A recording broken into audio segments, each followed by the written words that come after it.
কুকুরুক্কু। আমার নাতির ভাষা। মানে মুরগির এসে মুরগি বলে না। মুরগি দেখলেই বলে কুক্কুরুক্কু। এই কুক্কুরুক্কুটা কিনে এনে জব করে সুন্দর করে কাটাচিড়া হলো। ভিতরে দেখেন কি সুন্দর থরে, থরে ডিম। আহারে! এত বড় একটা মুরগির পেটে ৭ টা মুটে ডিম।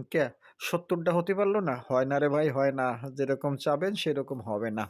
যাকগা, এই মুরগিটাকে এখন সুন্দর করে রান্না করব।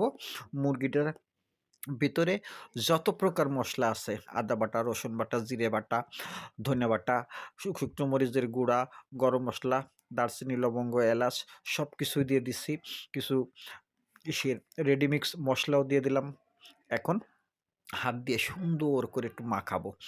মাখানোর এক পর্যায়ে এটাকে আমি কিছু সময়ের জন্য রেখে দিব। কারণ স্পেশাল কিছু রান্না হতে চলেছে। তাই আগে মাংসটার ভিতরে সব ধরনের মশলা মাখাতে হবে। যখন দেখলাম যে শুকনো, শুকনো ভাব, তখন টক দই আছিল। টক দইটাকে আমি ব্লেন্ডারে নিয়ে একটু ফেটিয়ে নেব। ফেটিয়ে নিলে কি হবে? পানি, পানি হবে। ব্যাস। আর এদিকে আরও একটু ঘ্রাণ বাড়ানোর জন্য আমি একটা জয়ফলকে অর্ধেক করে নিয়ে পাটায় একটা ছেঁচা দিলাম, গুঁড়ো, গুঁড়ো হয়ে গেল। ব্যাস, দিয়ে দিলাম। এখন নাকে যে কাঁচা ঘ্রাণটাই আসতেছে ভাই, এই ঘ্রাণে তো রান্না করার আগেই অর্ধেক খেয়ে ফেলতে মন চাচ্ছে। কিন্তু সেটা কি সম্ভব? সম্ভব তো না। স্বাদ বাড়াতে হবে। তাই প্যানের ভিতর খানিকটা তেল নিয়ে নিলাম। তেলের ভিতর এখন আস্তে, আস্তে করে মাংসগুলোকে ছেড়ে দেব।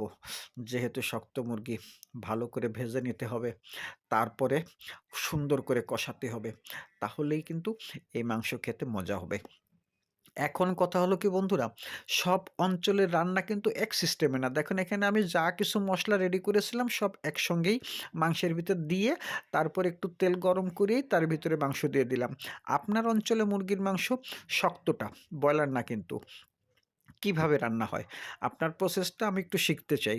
সম্ভব হলে অঞ্চলভিত্তিক যে প্রসেসে রান্না করেন সেটা আমাকে আ ভিডিও ক্লিপ দিতে পারেন, অথবা ডেসক্রিপশনে পাঠাতে পারেন, অথবা কমেন্টেও লিখে দিতে পারেন।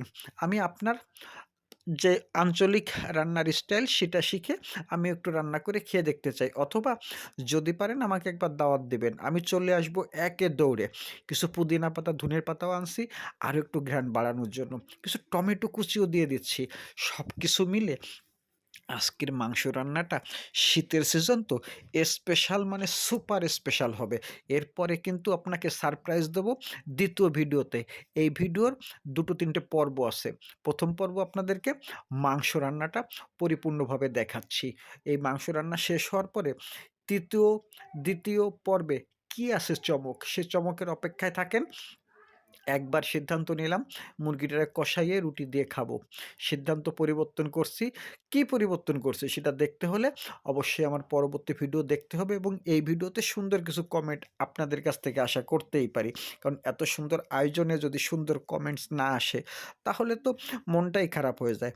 বন্ধুরা কি চাইবে কোনো বন্ধুর মন খারাপ করতে? অবশ্যই না। আসুন আমরা মিলেমিশে ঐক্য গড়ি, একতাই সুখের মূল। আমি এখানে আরেকটু পাকনামি করলাম। কি? কয়েকটা লেবুর খোসা দেখলাম যে খুব বেশি রস নাই। তাই ফেলে দিয়ে লাভ কি? সুন্দর করে ধুয়ে নিয়ে কেঁচি দিয়ে কুচি, কুচি করে ওটাকেও দিয়ে দিলাম। একটু টক, টক হোক। তাই না? আরে ভাই, সারপ্রাইজ তো আছে বলছি, তাই না? সারপ্রাইজ যদি নাই থাকবে তাহলে পুদিনা পাতা, ধনের পাতা, টমেটো, লেবুর খোসা সব একসাথে দিচ্ছি কেন? কি সারপ্রাইজ আছে? আপনার মন মতো কিছু কমেন্টস আপনি লিখে দিতে পারেন যে, এই মাংসটা দিয়ে আমি কি করব? কয়েকটা কাঁচামরিচ তারও দিলাম। আরে ভাই, এবার যদি আলু মিক্স না করি তাইলে কি হয় বলেন? আমি তো সবসময় বলি যে আমাদের ঘরে আলুখোর আছে। আলুখোরেরা আলু না খাইলে কোনো তরকারি তাদের কাছে স্বাদ লাগে না। অতএব এই মুরগি যেহেতু শক্ত মুরগি, তো অনেক সময় জ্বালানোর পরে লাস্টের দিকে আলু দিলাম। তারপরেও এই আলু কিন্তু গলে যাবে। কারণ ডিম পাড়া মুরগি তো শক্ত হয়, বুঝছেন না? যাই হোক, আপনাদের জন্য অনেক, অনেক শুভকামনা, ভালোবাসা এবং আপনাদের প্রত্যেকের পেজের জন্য আমার অন্তরের অন্তঃস্থল থেকে দোয়া রইল। সবার পেজ স্বাস্থ্যবান হোক, সুন্দর হোক, সবাই পেজটা সামনের দিকে এগিয়ে যাক। আর যার ভিডিও সামনে পাবো তাকে সুন্দর, সুন্দর কমেন্ট করব, শেয়ার করব, লাইক করব। এটাই হচ্ছে আমার প্রতিজ্ঞা। আপনাদের কাছ থেকেও সেগুলোই চাইবো এবং আমার এই রান্নার পরবর্তী ২য় ধাপ যখন শুরু করব, তখন অবশ্যই আপনাদের দেখার জন্য নিমন্ত্রণ, আমন্ত্রণ সবই রইল। ঠিক আছে বন্ধুরা? তাহলে আর বেশি অপেক্ষা না করি। আজকের জন্য আমরা এখানেই শেষ করতে পারি। যদি আপনাদের ভালো লাগে, ভালোবাসা পাঠাবেন। ধন্যবাদ।